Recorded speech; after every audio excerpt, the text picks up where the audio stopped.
Hey guys, so welcome back to my channel. My name is Akshaj, and today we're going to be going on our first drive with FSD Beta 11.3.6, as you probably know from the thumbnail of this video.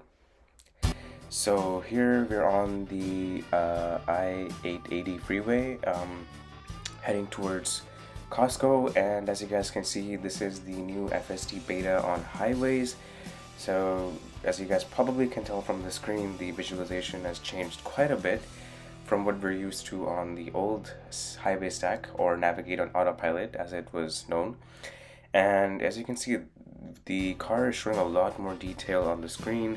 You can see all of the lanes, the cars moving, and it's basically the same as the visualization that you would get on city streets, because now Tesla has essentially merged the highway and the city streets code. So now the visualizations are one and the same, and I feel like this is a whole lot better. And this is the new version 11, as we all know, and this does have a lot of improvements on it, especially in relation to highway driving. Tesla is using more neural nets versus C++ code, which means that the driving overall is a lot more smoother, a lot more human-like, and it just provides for a overall better experience while using the system. Now, obviously before version 11, we had version 9, version 10 series, all the updates, but those were basically two different stacks that Tesla was using. So essentially you can think of the stacks as the brain of the car. So essentially, the Tesla had two brains. It had a city streets brain, where it was using its city streets neural networks to navigate your city streets or downtown or anything which was not highway. And then the Tesla had a different stack or brain for the highway, which was the old Navigate on Autopilot stack with the old visualizations. So it had the blue line in front of the car, and it was very, very basic, very gray, rudimentary, not a lot of colors going on. Very, very basic, right? Plain and simple and to the point, right? So there wasn't a whole lot of things going on. And basically every time your car you would merge onto the freeway, the car would switch from the beta visualizations to the old highway visualizations, which were very simple and basic. But now with this version 11 update, the car now keeps the same visualization, so it essentially is using the same code base. So you can think of it more of like using one single code base.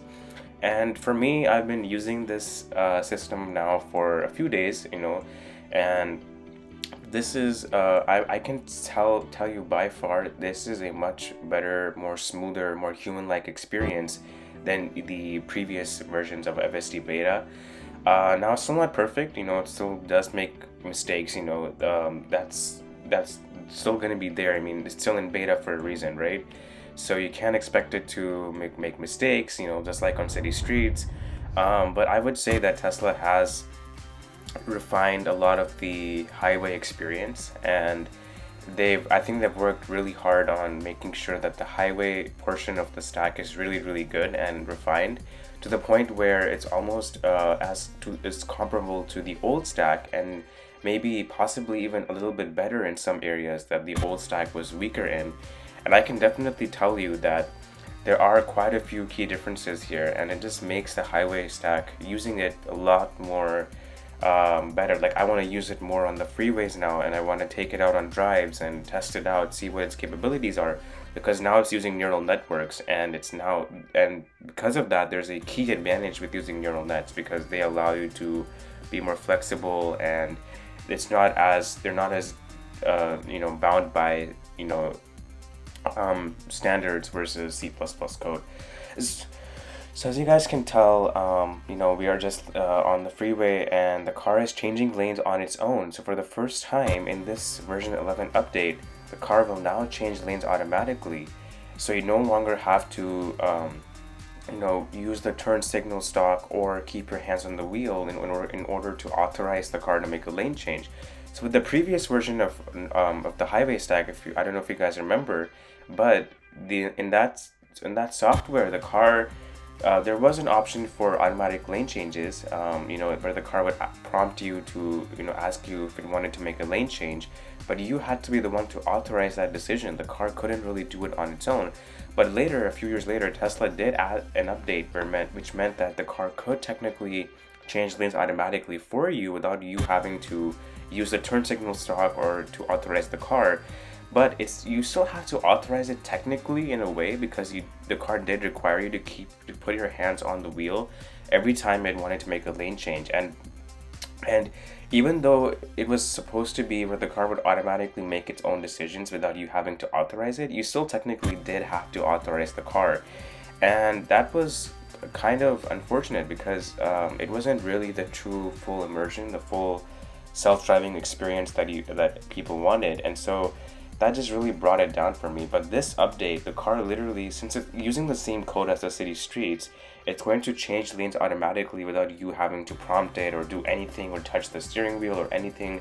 It's going to be all automatic. And for me, this is truly exciting, because this brings the future of autonomy into the light of day, right? This shows you a glimpse of what the potential of this software can be in the near future, when this does start getting into the level 3, level 4, maybe even level 5 in the far future. I don't know how many years from now, maybe 5 to 10 years, maybe longer, due to regulations and all of that stuff. But I feel like it is getting to a point where it's very usable, especially on highways. I mean, city streets, it can still make a few mistakes, like even on the highways, like you can experience phantom braking. Like, I haven't experienced it too much, but I do have experienced it quite a few times, where the car suddenly brakes from, say you're going 65 down to like 60, so about or 61, 62, so like a 3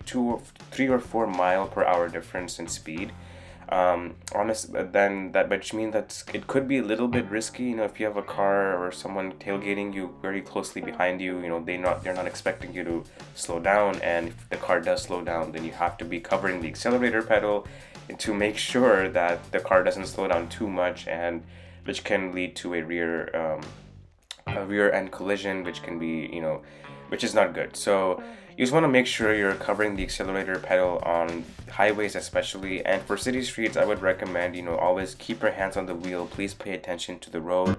This is still in beta. It's not fully done yet. I don't think it's ever going to be, in my opinion. I mean, they're still going to be improving things and adding features onto it to, as Tesla calls it, the March of 9. So they're going to keep adding a 9. Right now they're at 99.9% of the time where the car can do all of the driving, but that extra 999, the more nines that they can add, the more safer and more reliable the system will be, and the more people will want to use it. And it's going to be, it's going to ensure that the roads are going to be a lot safer than it is today, because there's not going to be as many humans on the road, where humans tend to cause a lot more accidents, because they're usually more risky drivers and aggressive drivers.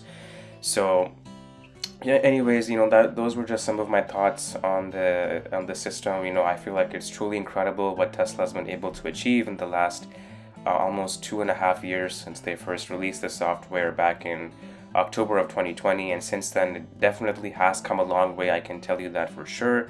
It still does have a long way to go. I mean, they have a lot of work to do on it. Obviously it's not ready for prime time just yet, where you can just click a button and sit back and relax in the back seat, and the car will take you to your destination. But we are slowly getting there with each and every software release. Tesla is constantly improving things, and they are taking steps forward, huge steps forward. And especially with this new version 11 update, I feel like they've taken a lot of steps forward, and I can't wait to see what the next software will be, this next update, what features it will bring. I mean, I'm sure they're going to bring it to a really nice level of safety, and probably this system is going to be much safer than your average human driver. On hardware 3, I do know that there's hardware 4 that's being released on newer cars, which will be almost like level 3, level 4. But hardware 3, according to Elon, he has mentioned that it is still going to be 10 times safer than the normal human driver. So we'll see where it goes from here. But anyways, guys, those are some of my thoughts on this on the FSD Beta, and this was our first ever drive. Let me know what you guys think of this video, and please like and subscribe to my channel, and I will see you guys next time.